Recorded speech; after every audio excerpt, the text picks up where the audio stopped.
Let's talk about the Rona, a little COVID-19, or COVID XIX for those who like to speak in Roman numerals.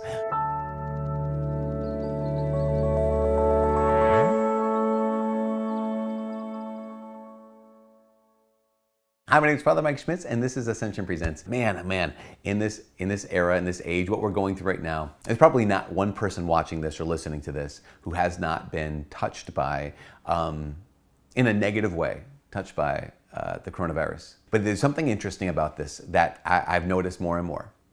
I noticed it when it first started, and I noticed as the quarantine, all these lockdowns extended, and even now when it'd be like, okay, we're opening up, and the mask and no mask, and you wash your hands, and that person doesn't have a mask on, we're mad at them, or the person, we're making me wear a mask, I'm mad at you, like all that kind of stuff. Another thing I keep hearing about is so much fear.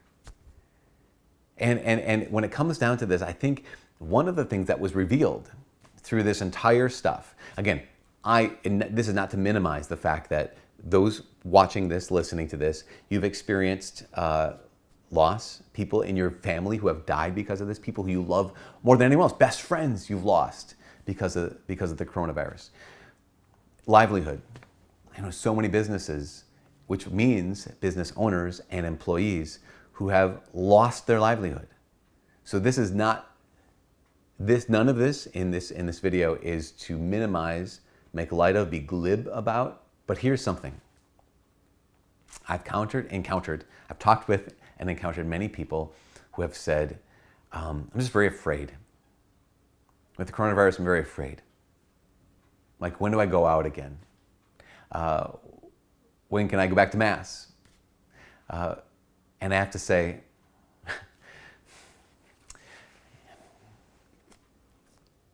what I appreciate is the fact that the coronavirus is revealing something.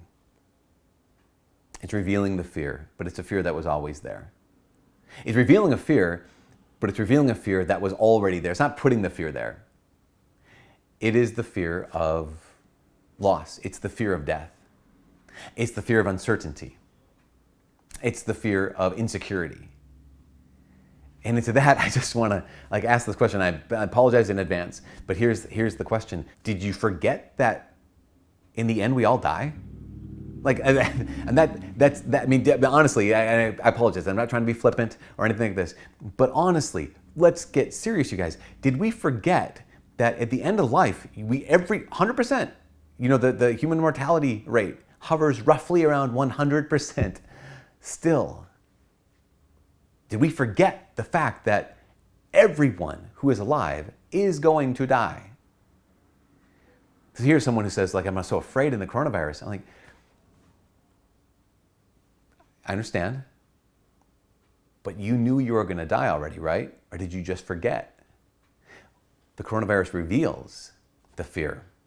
And it's the fear that I can't distract myself from, I can't avoid looking at, I can't avoid thinking about. I have to come face to face with this fear. And what is this fear? It's a fear that the author to the letter to the Hebrews talks about in Hebrews chapter 2, verses 14 and 15. Here's what he writes. He says this.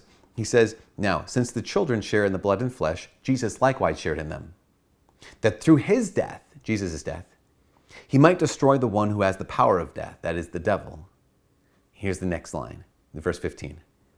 And free those who through fear of death had been subject to slavery all their life.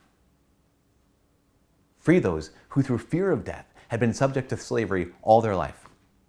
Because yes, in a pre-Jesus world, death is to be feared. Honestly, let's be honest. In a pre-Jesus world, death is the worst thing. Slavery to death. Fear of death. Why? Because it's the end, it's destruction, it's annihilation, or it's separation from God, it's separation from life, it's separation from everything that we know is good. And yet Jesus Christ has transformed death by dying and rising. He has not only transformed our lives, he's transformed death. And he's given us hope in the afterlife. I mean, that's one of the reasons why, yes, you guys, as Christians, we really suffer. As Christians, we truly grieve. As Christians, when we experience death, that it can shake us. But we don't suffer like the rest, and we don't grieve like the rest, and we're not even shaken like the rest. We grieve as those who have hope. We suffer as those who have hope. If we're shaken, we're not destroyed because We're shaken as those who have hope. And what's that hope? The hope is death is not the end. That I'm meant to live in Christ and die in Christ so I can live forever in Christ, be glorified in Christ. I mean, that we've forgotten this. Therefore, when the coronavirus comes up, all that's there is the fear. My invitation is the invitation of Jesus, of the scriptures, of so many great saints. The invitation, do not be afraid. Don't be afraid. Life is a risk. And so living is going to be a risk. Life is a risk, and so living is going to be risky.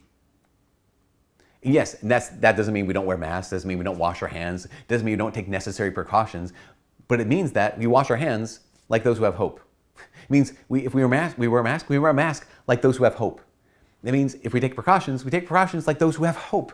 And we realize that, yeah, this might happen to me, it might happen to someone I love, but that's not the end. It's not even the worst thing. The worst thing would be eternal separation from God, which is a possibility for every one of us. There's things that are also bad, not as bad as hell, living in fear. We can live in fear or we can live in Christ. We can live in fear, we can live in freedom from fear. Living is dangerous. Living is risky.